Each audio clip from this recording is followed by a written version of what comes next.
कहानी की शुरुआत करने से पहले प्लीज़ दोस्तों हमारे चैनल को सब्सक्राइब कर दें और हमारे वीडियो को लाइक कर दें। कहानी की शुरुआत में हमें दिखाया जाता है कि रात का टाइम होता है, चारों तरफ सन्नाटा होता है। कुछ कुत्ते ज़मीन पर सो रहे होते हैं। एक कुत्ता अचानक से अपनी आँख खोलता इधर देखता है और फिर सो जाता है। और एक सुनसान जगह पर एक झोपड़ी होती है। उस झोपड़ी के आसपास दूर दूर तक कोई नहीं होता। इस वजह से वहाँ पर एक औरत हाथ में लालटेन लिए हुई उस झोपड़ी के अंदर जा रही होती है। उसने ज़रूर कुछ खतरनाक काम करना होता है, इस वजह से उसने उस झोपड़ी को चुना होता है। उसके आंखों में बहुत भयानक सी चमक होती है और वो धीरे धीरे अपने हाथ में लालटेन लिए हुए इस झोपड़ी के अंदर चली जाती है। झोपड़ी के अंदर चारों तरफ अंधेरा होता है और वो अपने साथ एक मोमबत्ती लेकर आती है। वो उस मोमबत्ती को जल्दी से जलाती है और जलाने के बाद उस मोमबत्ती की रोशनी से उस झोपड़ी के अंदर देखती है। उसी झोपड़ी के अंदर एक मुर्गा भी होता है, जिस मुर्गे की आवाज़ हल्की फुल्की सी गूंज रही होती है। वो उस मुर्गे को देखती है और बहुत खुश होती है। उस मुर्गे को देखने के बाद उसके चेहरे पे अलग ही चमक आ जाती है और उसके मंसूबे बहुत ही ख़राब लगने लगते हैं। फिर वो औरत अपने बालों को खोल लेती है और बालों को खोलने के बाद वो अपने सर पर पानी डालती है। सर और बदन गीला करने के बाद वो अपने झोली से नींबू निकालती है और नींबू को बीच में उंगली से छेद करने के बाद चारों कोने पर रख देती है और फिर मुर्गे का गला पकड़कर कुछ मंत्र गुदगुदाना शुरू कर देती है। वो बहुत ही खतरनाक मंत्र पढ़ रही होती है। फिर थोड़ी देर बाद उसके आँख खुलते हैं तो उसके आँख राक्षस की तरह लाल हो जाते हैं। उसकी आँखों पर खून सवार होता है और वो उस मुर्गे को धीरे धीरे कसकर पकड़ रही होती है और फिर उसके गले को मोड़ करके नीचे रख देती है। मुर्गा फड़फड़ा रहा होता है और तड़प रहा होता है और वो बहुत खुश हो रही होती है और अपना मंत्र का जाप शुरू कर देती है। वो औरत किसी पर काला जादू कर रही होती है। और अब आगे की कहानी। रवि नाम का लड़का अपने घर में सो रहा होता है, तभी उसके मोबाइल फ़ोन पर कॉल आता है और वो नींद में ही फ़ोन उठा लेता है और पूछता है कि कौन। तभी फ़ोन पे कोई आदमी बोलता है कि क्या तुम पास वाले शहर तक चलोगे, कुछ सवारी आई हुई है। और रवि बहुत खुश हो जाता है। वो बोलता है हाँ मैं जाऊंगा। तभी वो बोलता है तो ठीक है, जल्दी से मेन हाईवे पे आ जाओ, हम लोग वहीं पर खड़े हैं। रवि बोलता है ठीक है, मैं जल्दी से चाय नाश्ता करके आता हूँ। और रवि अपने आप को जल्दी से रेडी कर लेता है और चाय पीने के बाद अपनी गाड़ी लेकर निकल जाता है। रवि सिर्फ 10वीं पास होता है, इस वजह से वो दूसरों की गाड़ी को ड्राइव किया करता था। फिर उसने अपनी खुद की गाड़ी खरीद ली और वो अपनी खुद की गाड़ी ड्राइव करता है, जिस वजह से अब उसकी लाइफ अच्छी खासी चल रही होती है। तभी थोड़ी देर में वहाँ पहुँच जाता है और वहाँ पहुँचने के बाद वो टाइम देखता है तो उस टाइम 3 बज रहे होते हैं और वहाँ पे 5 लोग खड़े होते हैं। वो अपनी कार वहीं पर लगाता है। उनके पास भी एक कार होती है जो शायद ख़राब हो चुकी होती है। तभी रवि उन लोगों से पूछता है कि क्या हुआ आपकी कार को। तभी उसका ड्राइवर बोलता है कि हमारी कार का एक्सीडेंट हो गया है और हम लोगों को पास वाले शहर पे जाना है, ज़रूरी है, जिस वजह से हमें टैक्सी बुक करनी पड़ी। क्या तुम जाओगे? रवि बोलता है हाँ ठीक है, हम जाएंगे। रवि सारे लोगों को अपनी गाड़ी में बैठा लेता है। उसमें से एक आदमी सबसे कार के पीछे वाली सीट पे जाकर बैठ जाता है, पर वो दिखने में अजीब सा लग रहा होता है क्योंकि वो कुछ बोल नहीं रहा होता है, बस अपनी आंखों को झुकाकर बैठा हुआ होता है। बाकी के लोग बीच में बैठे हुए होते हैं, वो लोग भी शांत होते हैं, कुछ बोल नहीं रहे होते हैं। रवि उनसे कुछ ना कुछ पूछा करता है और उनके साथ एक रस्सी होती है। रवि पूछता है ये रस्सी किस लिए है। तभी उनमें से एक आदमी बोलता है कि आगे हमें काम आएगी। रवि को कुछ समझ में तो नहीं आता, पर वो लोग कुछ ज़्यादा बता नहीं रहे होते, इस वजह से रवि ज़्यादा नहीं पूछता। रवि पूछते रहता है कि आप लोग वहाँ क्यों जा रहे हो। रवि कुछ ना कुछ बातें करते रहता, पर उसे जवाब ज़्यादा अच्छे नहीं मिलते, कम शब्दों में जवाब मिलते। सफ़र थोड़ा लंबा होता है, इस वजह से रवि बार बार उनसे बात करने की कोशिश करता रहता है। रवि कुछ ना कुछ पूछते रहता है और वो पीछे बैठा हुआ आदमी बस वैसे ही एक ही पोज में बैठा हुआ होता है।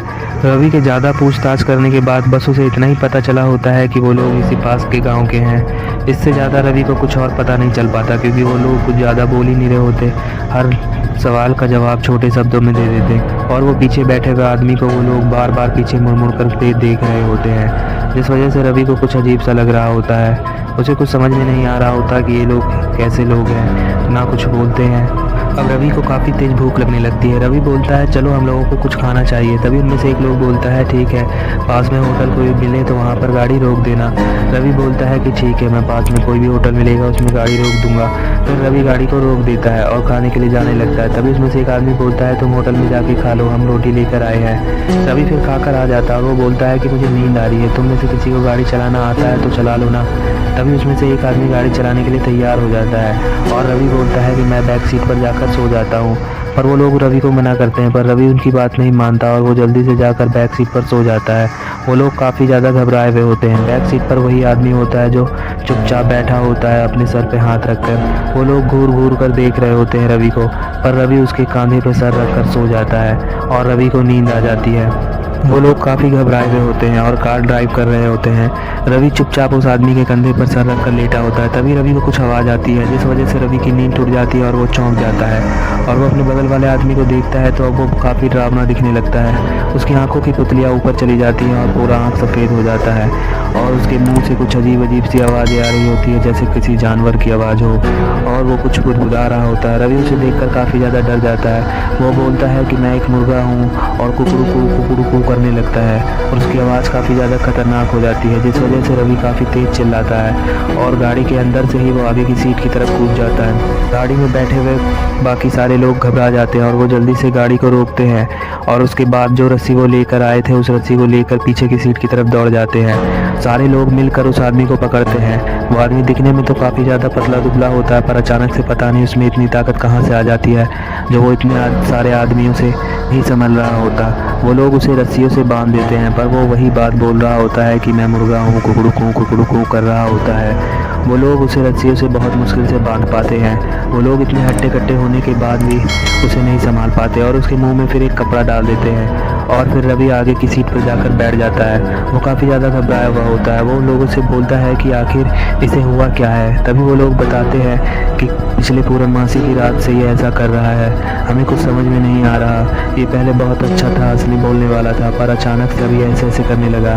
तभी अचानक से जहाँ उन्हें जाना था जिस मंदिर के पास वो जगह आ जाती है और वो लोग उस जगह पर जाकर कार रोक देते हैं। वो लोग रवि से कहते हैं कि तुम यहीं कार में रुको, हम लोग अंदर मंदिर से होकर आते हैं। वहाँ उस मंदिर में कार में जो पीछे बैठा हुआ आदमी होता है उस आदमी जैसे काफ़ी सारे उस मंदिर में लोग होते हैं जिसे रवि देखकर काफ़ी ज़्यादा डर जाता है। पर रवि सोचता है जब अंदर आरती हो ही रही है तो मैं भी क्यों ना आरती में शामिल हो जाऊँ और वो भी अंदर जाने की सोचता है।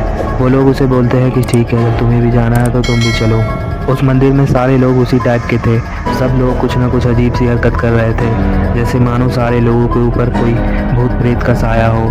रवि उन सब लोगों को देखकर डर तो रहा होता है पर डरते डरते अंदर चला जाता है। तभी उनमें से एक लड़की भागती हुई रवि की तरफ आती है और जल्दी से डर कर वो हट जाता है। वो लड़की एक पिलर के ऊपर ऐसे चल रही होती है जैसे उसके पैर उस पिलर पे चिपक रहे हो, पैर और हाथ। वो बहुत ही आराम से उस पिलर के ऊपर चढ़ जाती है और फिर ऊपर जाकर वो लोग लटक जाते हैं। उसमें वो लोग आदमी भी होता है जो रवि की कार की बैक सीट पे बैठा हुआ होता है। रवि उन सबको देखकर काफ़ी ज़्यादा डर जाता है और वो भागते हुए अपनी कार की तरफ चला जाता है और अपनी कार में आकर चुपचाप से बैठ जाता है। उसे कुछ समझ नहीं आ रहा होता, वो बहुत ज़्यादा डर जाता है। कुछ ही देर में वो सारे लोग भी आ जाते हैं।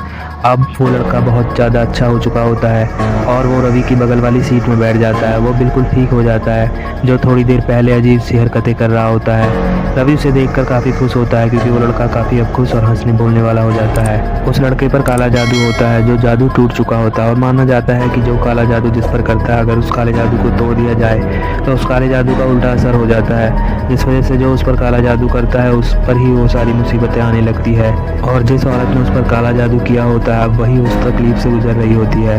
पर वो अपनी उम्मीद नहीं छोड़ती, वो फिर से एक काला जादू करती है जिसकी वजह से उन दोनों की जान चली जाती है। एक दिन रवि को अपने गाँव में वही आदमी फिर से दिखता है तो रवि उस आदमी से उस लड़के के बारे में पूछता है तो उसकी चेहरे पे मायूसी छा जाती है और वो बोलता है कि वो लड़का इस दुनिया में नहीं रहा। उस दिन हम उसे ठीक करा के लाए तो एक हफ्ते तक सब ठीक रहा, फिर से वो अजीब सी हरकतें करने लगा और उसने खुद से अपने हाथों से अपनी मुड़ी को गर्दन को टेढ़ा कर दिया और उसकी मौत हो गई। उस पर काला जादू हुआ था और उसकी बुआ ने ही उस पर काला जादू किया था, उसकी बुआ की भी मौत हो गई। ये सुनकर रवि बिल्कुल चौंक जाता है, उसे कुछ समझ में नहीं आता। दोस्तों प्लीज़ हमारे चैनल को सब्सक्राइब कर लें और हमारे वीडियो को लाइक ज़रूर करें और प्यारा सा कोई कमेंट भी करें।